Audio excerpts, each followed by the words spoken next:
Thank you for coming today and sharing in this conversation with me. I'm here to tell you that while we will talk about healthcare and we will talk about MIT hacking medicine, we will talk about the fact that I'm really here to tell you how I've hacked myself.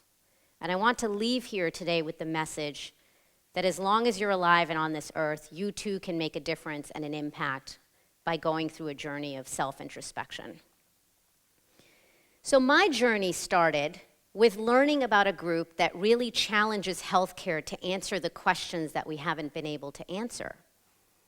When I joined my MBA at Sloan, I chanced upon a group, MIT Hacking Medicine, just because they had food. And as a hungry student, I went to grab dinner. And sitting there, I said, oh my gosh, I found my people. I found my tribe. Not only do they immediately accept me for who I am, but they accept my crazy ambition to be here, to have an impact, to change the world and make it a better place. And for those of you that have felt that in their heart and have sometimes felt a little bit crazy saying it out loud, this was exactly the group that I was looking for. And over the course of several months to years, I learned that executing and orchestrating a hackathon with its diverse group of thinkers, so you bring together engineers, designers, clinicians, software people, and you get them to iterate on problems to try to come up with clever prototypes. But wait, for those of you in the audience still wondering what a hackathon is, let's take a moment to talk about the word hack. So you're going to hear this word a lot today, hack. And it often will conjure up negative connotations because in today's day and age, you may feel that this is all about getting into somebody's personal data on a computer. But in fact, the term was coined and has a multitude of origins, one of which is the Dutch word hacken. I hope I'm pronouncing that right, especially here in Antwerp. But that means to break up into little pieces. And so at MIT, the word hack really came from a clever solution. Something where you see a problem and you quickly try to put together something, fussing with machines or technologies with these super smart engineers to provide a solution. And then now it's become applicable to several spheres and disciplines. And as it's done that, one of those disciplines is healthcare. So as I was saying, I would go to these healthcare events. Let me tell you the first one I went to, because I think it'll be enough to tell you the story. As I was there, I really met this young woman named Kezia, who herself came as a patient, a woman diagnosed in her mid-30s with cancer, who while undergoing her cancer treatments, her young baby developed a malignant and terminal cancer as well.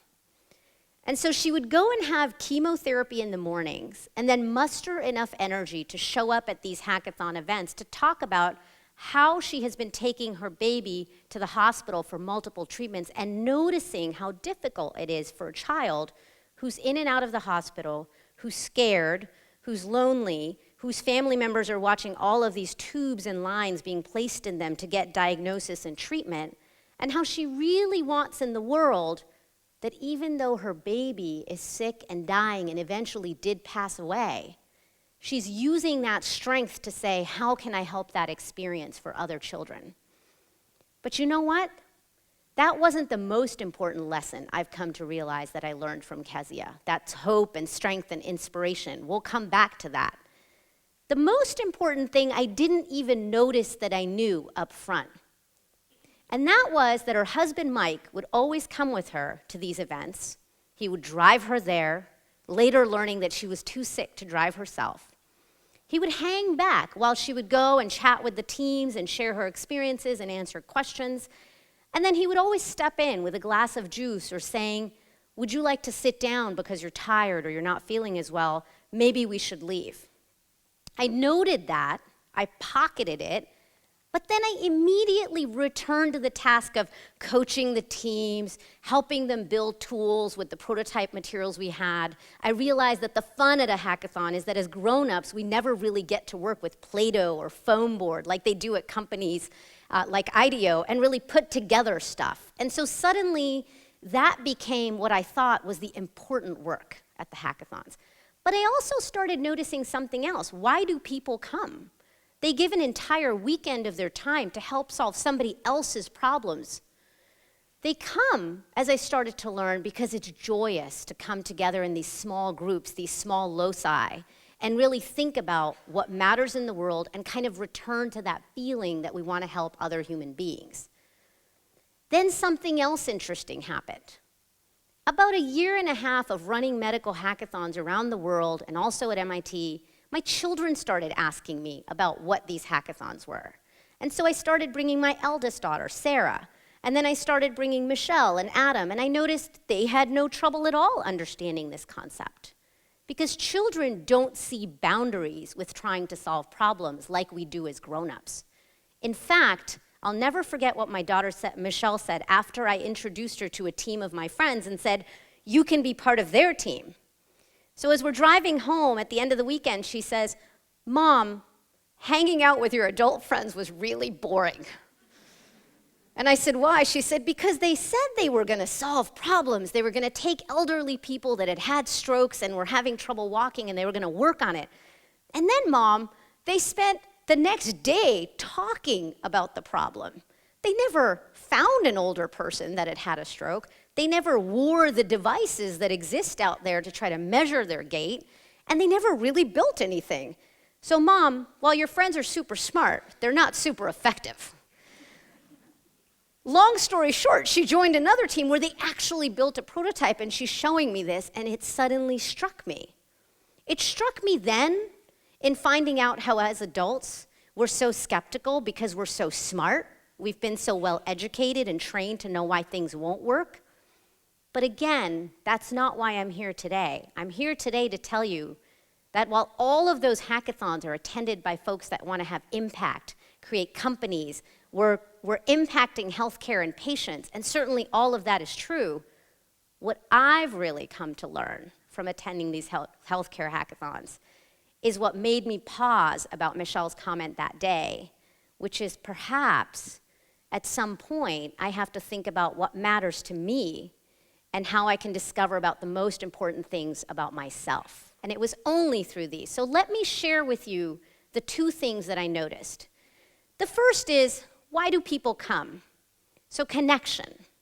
In a world where we have so many devices, why do so many of us feel so lonely? Why is there such an increasing rate of depression? Why do we feel alone?